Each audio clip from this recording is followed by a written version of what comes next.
Bismillahirrahmanirrahim. Assalamualaikum warahmatullahi wabarakatuh. Selamat siang semuanya. Kami dari kelompok 13 yang beranggotakan saya Andi Sratul Heria dan ada rekan saya Sri Dewi Nasrawati. Kami di sini akan mempresentasikan hasil analisis kritis kami untuk memenuhi tugas UAS mata kuliah Etika Profesi dan Bisnis. Topik yang kami angkat sangat aktual dan sangat krusial bagi masyarakat, yaitu mengenai analisis etika bisnis Islam dan hukum perlindungan konsumen terhadap kasus kecurangan takaran minyak kita. Melalui video ini kami akan membedah fenomena penyunatan volume minyak goreng rakyat yang belakangan ini sangat menghebohkan publik. Kami akan meninjau kasus ini dari dua sudut pandang utama.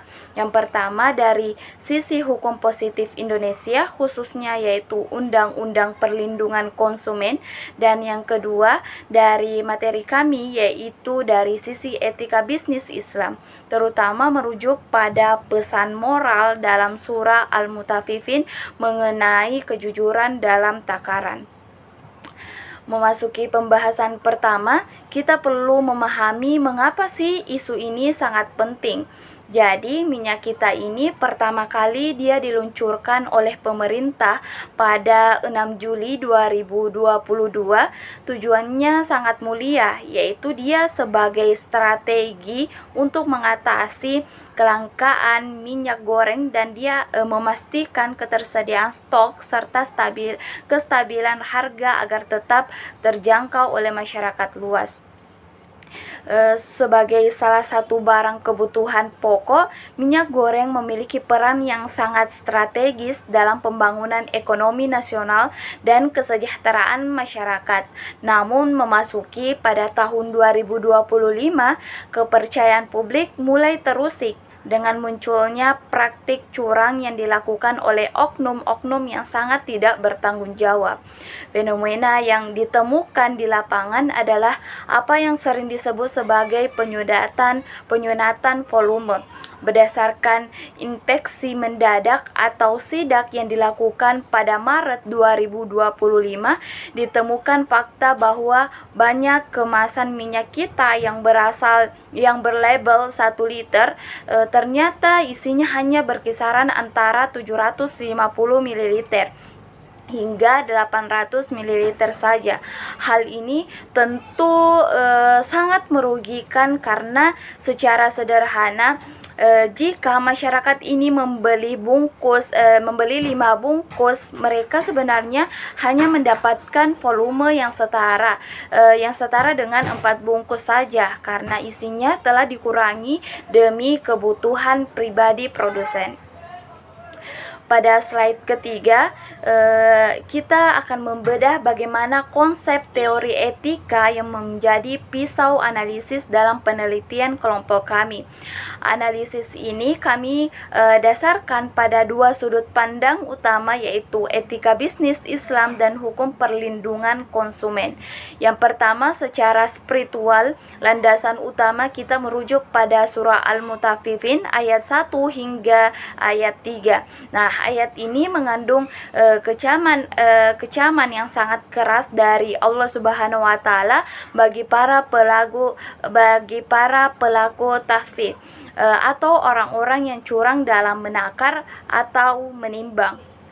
Peringatan ini dibuka dengan kata wailun, yang berarti kecelakaan atau azab bagi mereka yang meminta takaran dicukupkan saat membeli, namun dia justru menguranginya saat menjual kepada orang lain.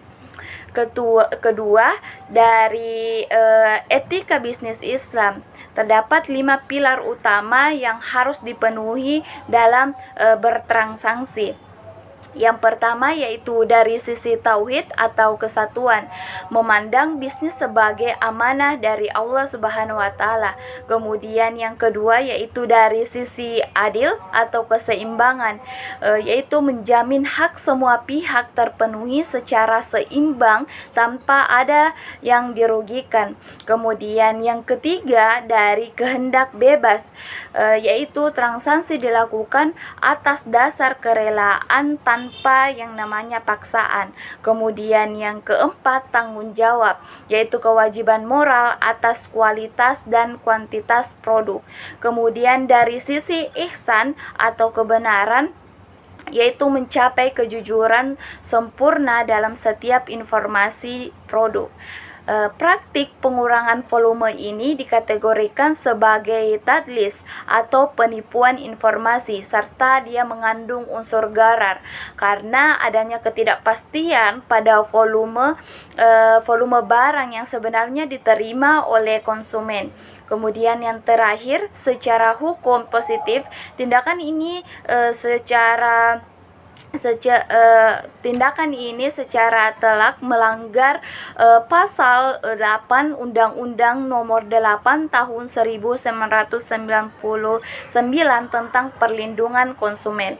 Nah, pasal ini secara tegas dia melarang pelaku usaha untuk mencantumkan label atau keterangan yang menyesatkan mengenai berat atau isi bersih suatu barang.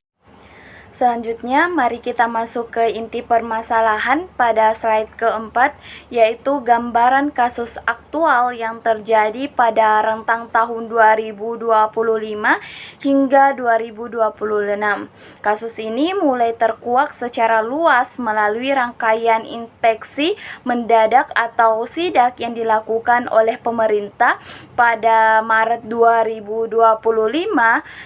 Temuan mengejutkan didapati di Pasar Lenteng Agung Jakarta dan Pasar Gede Solo, di mana produk minyak kita yang berlabel 1 liter ternyata secara fakta hanya berisi 750 hingga 800 ml saja. Validitas temuan lapangan ini kemudian diperkuat oleh laporan investigasi resmi dari Ombudsman RI melalui uji petik yang dilakukan di 6 provinsi, yaitu DKI Jakarta, Bengkulu, Sumatera Barat, Gorontalo, Kalimantan Selatan, dan Banten. Ombudsman dia menemukan bahwa dari 63 sampel yang diuji, sebanyak 24 sampel atau sekitar 38%-nya terbukti memiliki volume di bawah ketentuan. Tingkat penyusutan volumenya pun sangat signifikan dan memprihatinkan, yaitu berkisar antara 30 ml hingga mencapai 270 ml per kemasan. Data ini menunjukkan adanya celah integritas yang sangat lebar antara janji pada labelnya dan realitas isi produk. Selain memanipulasi takaran, ditemukan pula pelanggaran harga di mana produk-produk ini sering dijual di atas harga eceran yang telah ditetapkan oleh pemerintah sebesar 15.700 per liternya. Akibat dari temuan investigasi ini, Ombudsman telah menyerahkan data 5 perusahaan produsen yang teridentifikasi melalui manipulasi kepada Kementerian Perdagangan untuk segera ditindak tegas. Baik, itu saja yang sempat saya sampaikan. Selanjutnya saya serahkan kepada rekan saya, Saudari Sri Dewi Nasrawati, untuk melanjutkan materi ini. Oke, baik, terima kasih atas kesempatan yang diberikan oleh rekan saya itu Andi Istratul. Nah, sekarang kita beralih ke slide 6. Jadi mengapa kasus penyelewengan fisik berupa penyusutan volume ini tuh menjadi perhatian serius dalam studi mata kuliah kita ini, etika profesi dan bisnis. Jadi kami ada mengambil empat pilar atau 4 teori analisis kritis berdasarkan dari materi kelompok kami, yaitu etika bisnis dalam Islam. Nah, yang pertama mengenai pelanggaran prinsip keseimbangan atau adil atau equilibrium. Nah, jadi di dalam etika bisnis, sebuah transaksi dikatakan adil jika terjadi pertukaran nilai yang setara. Ketika produsen dengan sengaja mengurangi takaran demi meraup margin keuntungan yang lebih besar secara sepihak, disitulah terjadi eksploitasi ekonomi. Konsumen dipaksa untuk membayar untuk komoditas senilai 1 liter, tetapi hak real yang mereka terima dipotong tanpa kerelaan mereka atau tanpa sepengetahuan mereka. Nah, hal inilah yang mencederai hak mutlak seorang atau sebuah konsumen untuk mendapatkan keadilan transaksional. Nah, yang kedua mengenai praktik tadlis dan tatwif modern. Jika ditinjau dari aspek etika bisnis Islam, tindakan ini secara telak memenuhi unsur tadlis atau penipuan. Produsen menyembunyikan cacat atau pengurangan kuantitas produk di balik kemasan yang tampak penuh. Lebih jauh lagi, ini adalah manifestasi modern dari perbuatan taksif. Jadi, yaitu merancang kecurangan dalam menakar dan menimbang yang dikutuk keras oleh Allah Subhanahu wa taala dalam Al-Qur'an surat Al-Mutaffifin ayat 1 sampai dengan 3. Yang dimana pelaku ini diancam dengan kecelakaan besar atau wailun. Nah, yang ketiga, pelanggaran tanggung jawab atau responsibility. Jadi pebisnis bukan sekadar entitas yang mengejar profit, melainkan pemegang amanah sosial. Minyak kita ini adalah komoditas bersubsidi yang diajukan atau ditujukan untuk rakyat kecil. Mengurangi takarannya berarti mengabaikan amanah moral dan kewajiban tanggung jawab sosial perusahaan untuk menjaga stabilitas hajat hidup orang banyak. Jadi secara spiritual, keuntungan miliaran rupiah yang diperoleh dari hasil manipulasi ini menjadi tidak berkah dan dikategorikan sebagai harta yang batil. Nah, yang keempat, pelanggaran hukum positif. Jadi dari kacamata hukum sekuler di Indonesia, tindakan 5 produsen ini secara telak melanggar Pasal 8 Undang-Undang Nomor 8 Tahun 1999 tentang Perlindungan Konsumen. Jadi pasal tersebut melarang keras pelaku usaha memproduksi atau mengedarkan barang yang tidak sesuai dengan berat bersih, isi bersih atau jumlah yang dinyatakan dalam label atau etiket produk tersebut. Nah, selanjutnya slide selanjutnya ini akan mengupas mengenai apa implikasi dari kasus makro ini terhadap ekosistem bisnis dan profesi akuntansi secara spesifik. Jadi sebagai calon akuntan dan profesional bisnis, kita harus melihat dampak sistemiknya. Nah, yang pertama, integritas laporan keuangan. Jadi laba bersih yang dilaporkan oleh perusahaan-perusahaan curang tersebut ini pada hakikatnya adalah laba yang tidak etis atau unethical profit karena bersumber dari praktik tadlis.